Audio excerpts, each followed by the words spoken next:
est-ce que vous aimiez danser, vous, Madame Rebière? Ah oui, j'aimais ça. Vous aimiez ça? Vous étiez une bonne danseuse? Oui. Et votre mari était danseur aussi? Oui, oui. Donc vous avez enflammé les pistes de danse ensemble? Oui. Ah oui, bon, c'est qu'on est tout petit. En allant à l'école, on était toujours côte à côte, hein, dans le village. Et puis, ben, je sais pas, l'amitié est arrivée comme ça. Et puis, ben, bon, finalement, c'est quand je suis venue au monde déjà, c'était des sages-femmes.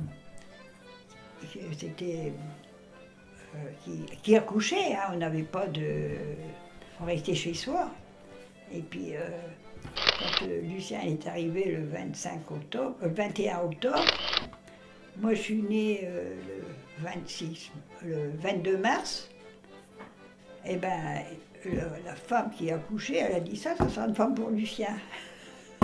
Et franchement, il y a quand même des gens qui prévoient des... Vous vous rendez compte? Oui. Ouais, ben, elle a eu raison. Ouais, oui, elle a eu raison.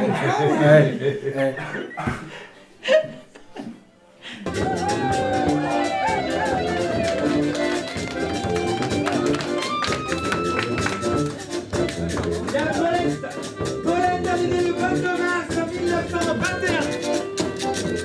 Lucien, lui, il est né le 21 octobre 1920. C'est la même sage-femme qui les a accouchés. Et quand la sage-femme, elle a mis la Paulette au monde, elle a dit, elle, ça sera la femme de Lucien. Et 21 ans plus tard, ils se sont mariés. Allez, on rentre à la maison et 3 petits coups.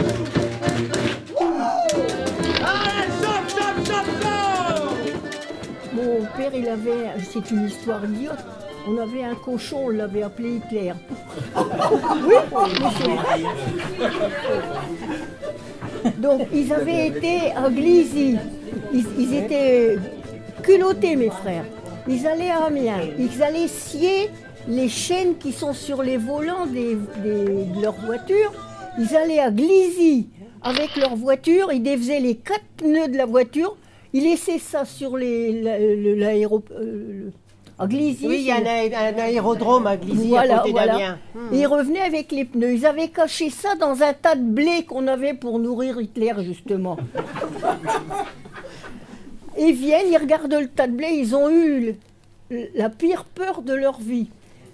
Ils pensaient qu'ils allaient aller avec les pics, voir s'ils n'ont pas touché au tas de blé, il y avait 3 pneus dedans. Parce que quand même la ville était occupée, ça se fait pas. Tu sais, Paulette, elle avait des frères. Et ses frères, ils étaient culottés, hein. Parce qu'il y a une fois, les frangins, ils sont partis à Amiens. Et ils ont volé une voiture allemande. Ils ont emmené jusqu'à Glizy. Et à Glizy, ils ont enlevé les 4 pneus.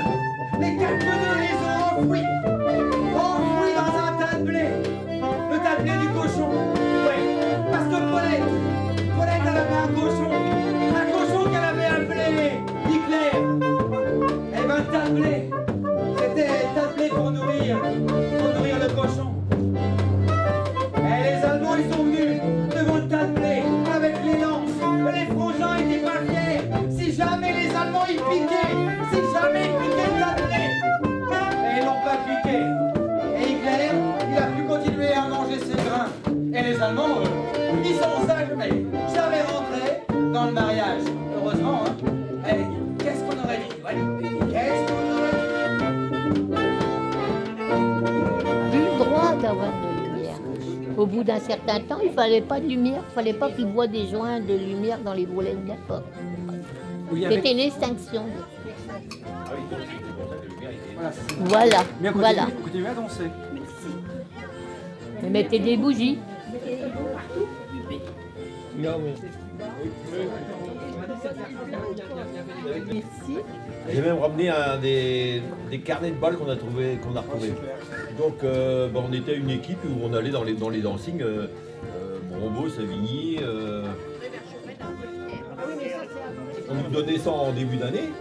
On avait les dates et puis avec les orchestres. Moi j'ai trouvé, j'ai rencontré mon épouse là-bas quoi. Vous connaissiez pas avant, vous connaissiez... Non, pas du tout. Une danse, c'était quoi, sur quelle danse? Vous la mettez sur quelle danse? Ah si, faut s'en rappeler, Jean-Pierre. Faut s'en rappeler.